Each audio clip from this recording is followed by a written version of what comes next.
कहानी की शुरुआत होती है और हमें 1932 का टाइम दिखाया जाता है। वहाँ पर हमें एक राइटर को दिखाया जाता है जो कि मैकाबे की कहानियों की वजह से बहुत प्रसिद्ध होता है और ये न्यूयॉर्क में एक बुक पर रिसर्च करने के लिए यहाँ पर आया होता है जिसको माइक्रोनोमिकन कहा जाता है, यानी कि इसे मुर्दों की बुक कहा जाता है। और इस किताब को न्यूयॉर्क की एक लाइब्रेरी में छिपा कर रखा गया है और उसकी देखभाल तो मूंग के हाथों में सौंप दिया गया है। इसके बाद हम राइटर को उसी लाइब्रेरी में देखते हैं जहाँ पर वो राइटर उस लाइब्रेरी के मोंग को एक किताब को ढूंढने के लिए कहता है, जिसके बाद मोंग उसकी बुक को ढूंढने लगता है और इसी बीच वो राइटर मोंग की जेब में से उसकी चाबी निकाल लेता है जहाँ नेक्रोनोमिकन बुक को रखा गया है। और यहाँ पर मोंग के जाने के बाद वो उसके रूम में जाने लगता है जहाँ पर उस खतरनाक किताब को रखा गया था। तब वहाँ अंदर रूम में जाने के बाद उसे एक तिजोरी दिखाई देती है। यहाँ पर वो उसे खोलने की बहुत कोशिश करता है लेकिन ये राइटर इस तिजोरी को खोल नहीं पाता। लेकिन थोड़ी ही देर बाद वो देखता है कि वो तिजोरी अपने आप खुल जाती है, जिसके बाद वो राइटर उस किताब को तिजोरी से बाहर निकाल लेता है और वो देखता है कि उस किताब के ऊपर कुछ क्रिएचर्स भी बने होते हैं। दरअसल यहाँ पर नेक्रोनोमिकन नाम की किताब में यूनिवर्स के बहुत सारे रहस्य को छुपा कर रखा गया है। अब हम देखते हैं कि राइटर उस किताब को पढ़ने के लिए बैठ जाता है, लेकिन इसी दौरान हमें उस तिजोरी में एक साइन को भी दिखाया जाता है। इसके बाद राइटर उस किताब की पहली कहानी को पढ़ना शुरू कर देता है। इसके बाद हमें फ्यूचर की कुछ टाइम आगे की कहानी दिखाई जाती है जहाँ पर हमें रेयर नाम के एक आदमी को दिखाया जाता है जो कि अपने अंकल के मर जाने के बाद उनके होटल को संभालने के लिए उनके होटल पर आया है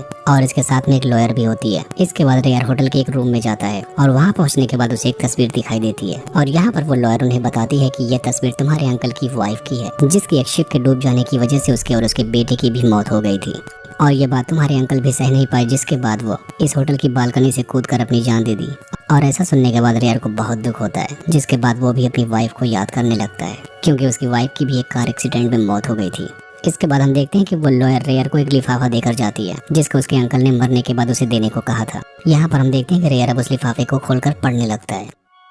जिसमें उसके अंकल लिखते हैं कि जब उनकी शिप रात में डूबी थी तो उनकी शिप में एक खतरनाक तरीके का क्रीचर आ गया था जिसने उसकी वाइफ और बेटे को मार डाला था। तब उनको वापस से जिंदा करने के लिए उसके अंकल ने नेक्रोनोमिकन नाम की बुक का इस्तेमाल किया और उसके कुछ मंत्रों को पढ़कर किसी खास तरह का रिचुअल किया, जिसके बाद उसकी वाइफ और बेटे एक मॉन्स्टर के रूप में जिंदा हो जाते हैं और उनके मुंह से कुछ टेंटिकल्स भी बाहर आ रहे थे। तब रेयर के अंकल को लगा कि शायद उन्होंने किसी मुसीबत को जन्म दे दिया है, इसीलिए उसके अंकल ने भी बालकनी से कूदकर खुद की जान दे दी। इसके बाद रेयर उस लेटर के दूसरे पेज को नहीं पढ़ पाता क्योंकि उसका पेज पुराने हो जाने की वजह से काफी ज्यादा डैमेज हो चुका था। इसलिए वो उस किताब को ढूंढने की कोशिश करने लगता है लेकिन वो बुक उसे कहीं भी नहीं मिलती। अब हम देखते हैं कि रात के टाइम वो सो रहा होता है, तभी उसके सर के पास कुछ टेंटिकल्स आते हैं और वो उसे बताने लगते हैं कि आखिर वो किताब कहाँ पर छुपाई गई है। और ऐसा सुनने के बाद रेयर उस पेंटिंग के पास जाता है, तब उसे वहाँ पर नेक्रोनोमिकन बुक मिल जाती है। यहाँ पर ये इस बुक को इसलिए ढूंढ रहा होता है ताकि वो भी अपनी वाइफ को फिर से जिंदा कर सके और यहाँ पर ये इस बात की बिल्कुल चिंता नहीं करता कि उसके अंकल के साथ क्या हुआ था। और यहाँ पर ये अपनी वाइफ को जिंदा करने के लिए फिर से रिचुअल करना शुरू कर देता है, जिसके कुछ देर बाद ही उसकी वाइफ जिंदा होकर फिर से उसके पास आ जाती है। लेकिन यहाँ क्या, इसकी वाइफ भी तो एक मॉन्स्टर बन चुकी होती है, इसलिए वो रेयर पर अटैक करने की काफी कोशिश करती है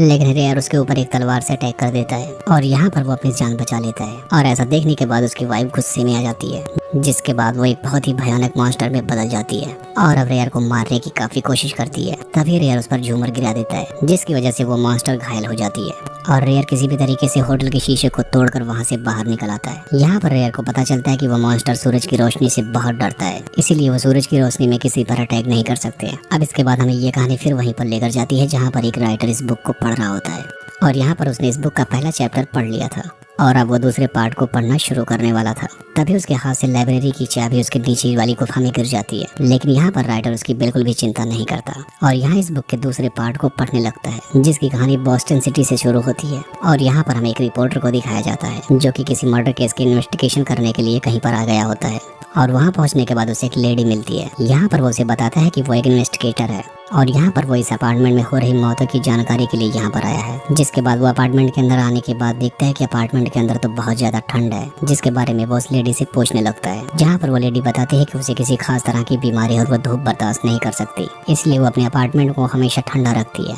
जिसके बाद वो रिपोर्टर उस लेडी से पूछता है कि 80 साल पहले इस अपार्टमेंट में एक डॉक्टर भी रहा करता था, हालांकि उसकी मौत तो बहुत पहले हो चुकी थी, लेकिन इस बात को आज तक कोई प्रूफ नहीं कर पाया है। क्या तुम्हें उसके बारे में कुछ भी पता है? अब ऐसा सुनने के बाद वो लेडी रिपोर्टर को वो अपनी माँ एमिली की कहानी सुनाती है। यहाँ पर वो उसे बताती है कि मेरी माँ बिल्कुल मेरी तरह से दिखाई देती थी। उन्होंने 80 साल पहले इस अपार्टमेंट में एक रूम रेंट पर लिया था और उनके ऊपर वाले रूम में ही डॉक्टर रहता था, जो कि बहुत ही अजीबोगरीब चीजों पर रिसर्च करता रहता था। और एमिली के स्टेप फादर अक्सर उस पर अत्याचार किया करते थे। तभी एक दिन उसका स्टेप फादर उसके पास आया था और उसके साथ जबरदस्ती करने की कोशिश कर रहा था। तभी उसी टाइम वो डॉक्टर अपने रूम से बाहर आता है और वहाँ पर एमिली को बचाते हुए उसके स्टेप फादर पर अटैक कर देता है, जिसकी वजह से एमिली वहीं पर बेहोश हो गई थी और उसका स्टेप फादर वहाँ से भाग निकल गया। तब वो डॉक्टर एमिली के पास जाकर उसे होश में लाता है और उसके साथ साथ उसे खाने के लिए कुछ दवाइयाँ भी देता है। अब रात के टाइम जब एमिली सो रही होती है तो वो देखती है कि वो जिस रूम में सो रही वहाँ छत से खून टपक रहा है। तब एमिली उसको चेक करने के लिए डॉक्टर के रूम तक जाती है। तब वहाँ पहुँचने के बाद वो देखती है कि वो डॉक्टर और उसकी असिस्टेंट उसके स्टेप फादर की बॉडी पर कुछ एक्सपेरिमेंट कर रहे होते हैं और ऐसा देखते ही एमिली वहीं पर फिर से बेहोश हो जाती है। और जब उसे होश आता है तो वो डॉक्टर उसे बताता है कि ये सब कुछ सिर्फ तुम्हारा वहम है, क्योंकि तुम्हारी हेल्थ बिल्कुल भी ठीक नहीं है। हम देखते हैं कि अगले दिन एमिली वेटर के जॉब के लिए एक होटल में जाती है और यहाँ पर वो बताती है कि वो उस डॉक्टर के साथ उस अपार्टमेंट में रहती है। और ऐसा सुनने के बाद वो होटल का ऑनर बहुत ही ज्यादा हैरान हो जाता है और वो कहता है कि मुझे तो लगा था उस डॉक्टर की मौत हो चुकी है, क्योंकि उसकी उम्र 1 सदी से भी ज्यादा हो चुकी है। तब यहाँ पर एमिली को लगता है कि शायद वो होटल का ऑनर उसके साथ मजाक कर रहा है, लेकिन तभी वो अपने स्टेप फादर के मिसिंग होने की खबर भी देती है और बहुत ज्यादा हैरान हो जाती है। जिसके बाद एमिली सीधा डॉक्टर के पास जाती है और यहाँ पर वो डॉक्टर से पूछने लगती है कि तुमने उस दिन मेरे स्टेप फादर के साथ क्या किया था। तब यहाँ पर वो डॉक्टर बताता है कि मैंने तुम्हारे स्टेप फादर को मार डाला था, क्योंकि जो उसने तुम्हारे साथ किया था तो उसके साथ भी वही करना चाहिए। तभी इसी बीच यहाँ पर डॉक्टर की भी हालात बिगड़ने लगती है और यहाँ पर वो एमिली से खुद को बर्फ में ढकने के लिए कहता है, जिसके बाद एमिली उसे एक इंजेक्शन लगाती है और उसको बर्फ से ढककर उसका ट्रीटमेंट करती है। और कुछ देर बाद वो डॉक्टर पूरी तरीके से ठीक हो जाता है और वो एमिली को सारी बात बता देता है कि वो धूप और गर्मी को बर्दाश्त नहीं कर सकता और वो उस खतरनाक किताब का यूज करके खुद को अमर करना चाहता है। वो जितने ही टाइम तक धूप से छिप कर रहेगा उतने ही लंबे टाइम तक जिंदा रहेगा। जिसके बाद हम देखते हैं कि एमिली यहाँ पर उसके साथ इंटीमेट हो जाती है, लेकिन तभी मकान की ओनर उसके साथ ऐसा करते हुए देख लेती है और यहाँ पर वो एमिली पर बहुत गुस्सा होती है, क्योंकि वो भी डॉक्टर को लाइक करती थी। यहाँ पर वो एमिली से कहती है कि अगर तुम सच में डॉक्टर से प्यार करती हो तो तुम्हें खुद को मारना होगा, और अगर तुम खुद को नहीं मार सकती तो तुम वो हो ही नहीं सकती जिसकी तलाश डॉक्टर को है। और ऐसा सुनने के बाद अब एमिली बहुत ज्यादा हैरान हो जाती है और उसे पता चलता है कि डॉक्टर और ये लेडी ही लोगों को मार रहे हैं और उनकी रीढ़ की हड्डियों के साथ एक्सपेरिमेंट किया जा रहा है और उन्हीं की वजह से डॉक्टर आज भी जिंदा है। तब एमिली उसी टाइम उस अपार्टमेंट को छोड़ने के बाद अपने घर चली जाती है, लेकिन कुछ ही टाइम बाद उसे पता चलता है कि वो डॉक्टर से प्रेग्नेंट है, जिसकी वजह से वो डॉक्टर को इसके बारे में बताने के लिए जाती है। जहाँ पहुँचने के बाद वो देखती है कि वो डॉक्टर एक और आदमी की स्पाइनल निकालने की कोशिश कर रहा है, लेकिन तभी यहाँ पर एमिली उस आदमी को बचाने की कोशिश करने लगती है। तभी वो लेडी ओनर उस आदमी पर चाकू से अटैक कर देती है और यहाँ पर वो डॉक्टर से कहती है कि एमिली हमारे बारे में सब कुछ जान चुकी है, इसीलिए तुम्हें अब एमिली को मार देना चाहिए। लेकिन यहाँ पर वो डॉक्टर एमिली को मारने से मना कर देता है और गुस्से में आकर सारी चीजें इधर उधर फेंकने लगता है, जिसकी वजह से उसकी लैब में आग लग जाती है और यहाँ पर ये डॉक्टर एक मोमबत्ती की तरह पिघलने लगता है। तभी इतने में डॉक्टर की असिस्टेंट एमिली पर एक गन से अटैक कर देती है, लेकिन यहाँ पर एमिली मरने से पहले उसे बताती है कि वो डॉक्टर से प्रेग्नेंट है। और ऐसा सुनने के बाद उसके असिस्टेंट बहुत ज्यादा दुखी हो जाती है, क्योंकि यहाँ पर उसे लग रहा था कि वो डॉक्टर को पाने के चक्कर में एमिली और उसके बच्चे का जान ले ली, इसीलिए वो अब एमिली को बचाने की कोशिश करती है। जिसके बाद ये सीन यहीं पर कट हो जाता है और हमें उसी अंधी लेडी को दिखाया जाता है। यहाँ पर ये बताती है कि मैं ही वो लड़की हूँ जो डॉक्टर और एमिली की बेटी हूँ। जिसके बाद वो रिपोर्टर उसकी इस बात पर विश्वास नहीं करता। यहाँ पर वो बताता है कि डॉक्टर की मौत के बाद भी 3 और लोगों की मौत हुई थी और मुझे लगता है कि एमिली आज भी जिंदा होगी और वो लोगों को डॉक्टर की तरह मारकर खुद को आज तक जिंदा रखी होगी। तब ऐसा सुनने के बाद वो लेडी अपनी आंखों से चश्मे को उतार लेती है और यहाँ पर रिपोर्टर को बताती है कि वही एमिली है, क्योंकि यहाँ पर वो बताती है कि डॉक्टर से इंटीमेट हो जाने के बाद वो भी उसी बीमारी से ग्रसित हो गई थी, जिससे वो डॉक्टर भी इन्फेक्टेड था और इसी वजह से उसके गर्भ से वो बच्चा पैदा ही नहीं हुआ। तब से यहाँ पर एमिली खुद को इंजेक्शन देती रहती है और आज तक वो उसी डॉक्टर के फंडे से जीती आ रही थी। और ऐसा सुनने के बाद वो रिपोर्टर बहुत ज्यादा हैरान हो जाता है और चक्कर खाकर नीचे गिर जाता है। लेकिन तभी यहाँ पर हमें डॉक्टर के असिस्टेंट को दिखाया जाता है, जिससे हमें ये पता चलता है कि दरअसल एमिली और डॉक्टर के असिस्टेंट ही खुद को जीवित रहने के लिए लोगों को मार रहे होते हैं। इसके बाद वो औरत रिपोर्टर की बॉडी में एक इंजेक्शन लगाती है और हम उसी लाइब्रेरी में उस रिपोर्टर को देखते हैं जो कि ये सब कहानियां पढ़ रहा होता है और अब वो इस कहानी के दूसरे पार्ट को भी पढ़ चुका था और अब वो तीसरा और अंतिम पार्ट पढ़ने वाला था। इसके तीसरे चैप्टर में हमें दिखाया जाता है कि एक पुलिस वाले होते हैं जिनका नाम पॉल और सारा होता है और यहाँ पर ये दोनों एक कसाई का पीछा कर रहे होते हैं, क्योंकि उस कसाई ने कोई क्राइम किया था। यहाँ पर हम देखते हैं कि सारा पॉल से किसी बात पर बहस कर रही होती है, क्योंकि यहाँ पर सारा पॉल से प्रेग्नेंट हो गई थी। तभी इन दोनों में ये बहस चल ही रही होती, तभी इनकी कार का एक्सीडेंट हो जाता है और यहाँ पर जब सारा को होश आता है तो वो देखती है कि कोई आदमी उन सबको खींचकर कहीं ले जा रहा है। तब सारा भी उनका पीछा करने लगती है और उसका पीछा करते हुए एक फार्म हाउस तक पहुँच जाती है